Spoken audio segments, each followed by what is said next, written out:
Question number 9 देखते हैं बच्चों। क्वेश्चन नंबर 9 का फिगर जितना ही कॉम्प्लिकेटेड दिख रहा है ना, उतना ही ये क्वेश्चन सिंपल है। मैं बता दूं आप लोगों को।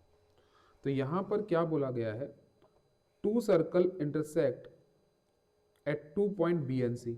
दो सर्कल जो है वो इंटरसेक्ट हो रहे हैं बी और सी पर।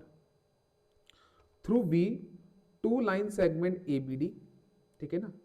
दो लाइन सेगमेंट है ए बी डी और पी बी क्यू, ये पी बी क्यू, ठीक है ना। ये दो लाइन सेगमेंट्स हैं।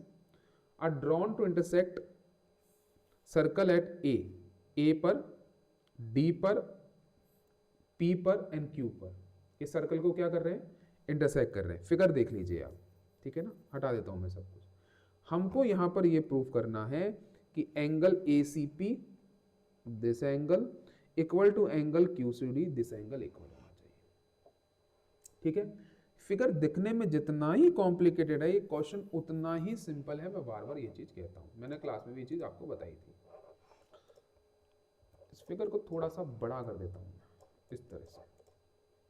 नाउ आपको क्या करना है, ए को पी से ज्वाइन कर दो और डी को क्यू से ज्वाइन कर दो। अब मेरी बात समझो, एपी एक कॉर्ड है, ठीक है ना। तो एंगल इन सेम सेगमेंट वाली थ्योरम पढ़ी थी। तो एपी कॉर्ड से कौन से दो एंगल्स बन रहे, ध्यान से देखो, ध्यान से फिगर को। क्या एंगल, एक मिनट, क्या एंगल ए सी पी, अभी हम क्या बात कर रहे हैं, किसकी बात कर रहे हैं, कंसीडर कॉर्ड एपी। क्या angle A C P equal होगा एंगल ए बी पी के? रीजन, एंगल इन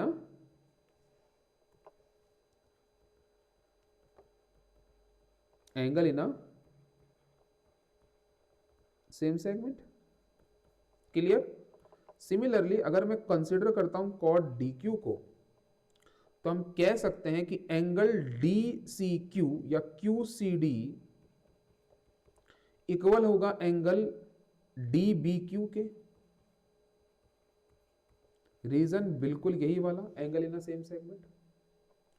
अब इस फिगर में और एक बढ़िया चीज देखें तो this angle equal to this angle होगा। Reason, vertically opposite angle, angle PBA या एंगल एबीपी इक्वल होने वाला है एंगल डीबीक्यू के। Reason is vertically opposite angle. क्या मेरी बात समझ में आ रही है? अब जरा ध्यान से समझिए, आपके पास जो दो रिजल्ट आए थे ना बच्चों, कौन से दो रिजल्ट की बात कर रहे हो सर आप? देखो, A C P equal to A B P, Q C D equal to D B Q. इन दोनों ही इक्वेशन के आर एच एस चेक कर लो, जरा चेक कर लो, ए बी पी और डी बी क्यू। अरे ये तो इक्वल है सर।